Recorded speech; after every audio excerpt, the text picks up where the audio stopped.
Assalamu alaikum class 7. Today we are going to study the chapter number 8 topic radiation. Last time हमने conduction and convection पढ़ा था जो basically heat की transmission के दो processes हैं and the third process is radiation. So what is radiation? Radiation है transfer of heat from a hot body to a cold body. किसी भी गर्म बॉडी से ठंडी बॉडी में हीट का ट्रांसफ़र होना directly without heating the space between two bodies, बजाय ये कि हम दो बॉडीज़ की स्पेस को गर्म करें, रब करें या कुछ भी ऐसा करें, डायरेक्टली ही हॉट बॉडी से हीट ट्रांसफ़र हो रही है टू द कोल्ड बॉडी। इसकी एग्जांपल उन लोगों ने हमें दिया है, बुक में हमें दी गई है। सन की रेडिएशंस जो अर्थ तक पहुंचती हैं, ये रेडिएशन, सन एक हॉट बॉल है, उधर गैसेस हैं, लॉट ऑफ गैसेस, जिसकी वजह से वो हीट प्रोड्यूस करता है और हीट जो है वो डायरेक्टली रेडिएशंस के थ्रू अर्थ तक पहुंचती हैं। एंड वी नो कि आउटर स्पेस में कोई भी मीडियम नहीं होता, तो इट्स मीन कि रेडिएशंस डजेंट रिक्वायर्ड मीडियम, इनको मीडियम नहीं चाहिए, इनको किसी भी तरह के पार्टिकल्स नहीं चाहिए, पार्टिकल्स के बगैर ही ये ट्रैवल करती हैं, इसीलिए ये डायरेक्टली जो है हॉट बॉडी से कोल्ड बॉडी में ट्रांसफ़र हो जाती हैं।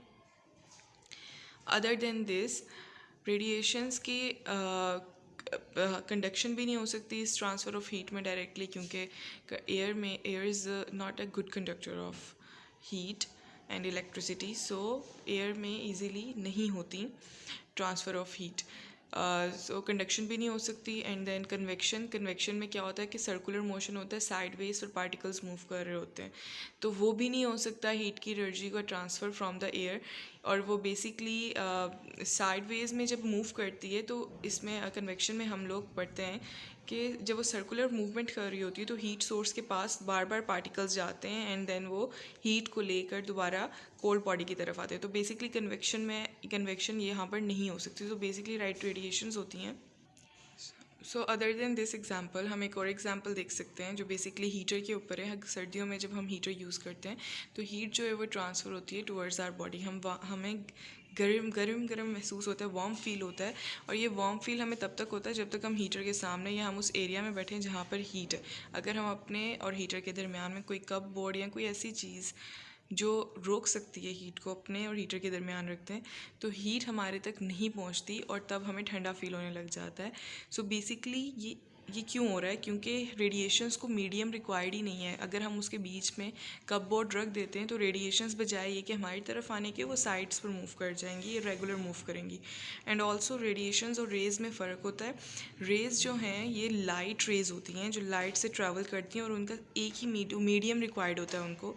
एंड सेकेंड वन इज़ उनकी डायरेक्शन भी सेम होती है, वाइल रेडिएशंस इरेगुलर भी मूव कर सकती हैं टूवर्ड्स द ऑब्जेक्ट अगर उनको ट्रांसमिशन के लिए कोई स्पेस ना मिले। सो क्लास ये हमारा रेडिएशन का टॉपिक था। अब हम इसकी एप्लीकेशंस पढ़ेंगे। सो क्लास एप्लीकेशंस में हम फर्स्ट एप्लीकेशन देखते हैं।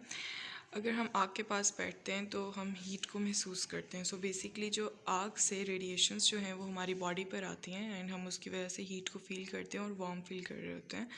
And the second one is refrigerators के बैक पर, फ्रिजेस के बैक पर आपने देखा होगा कि ऐसे जालीनुमा ये स्ट्रक्चर होता है। ये बेसिकली ये स्ट्रक्चर कूलिंग फिन्स कहलाते हैं और कूलिंग फिन्स जो हैं वो रेफ्रिजरेटर के अंदर की गर्मी को बाहर निकालते हैं और ठंडक अंदर प्रोवाइड करते हैं। बेसिकली फ्रिज का काम ये होता है कि वो अंदर की गर्मी को बाहर निकाल देते हैं। जितनी गर्मी बाहर निकलती है उतना ही ठंडक हो जाती है फ्रिज के अंदर, वो ठंडा चीज़ों को करता है। So this is the application of radiations. Again इसमें कोई भी मीडियम रिक्वायर्ड नहीं होता, मीडियम के बगैर ये ट्रैवल करती है।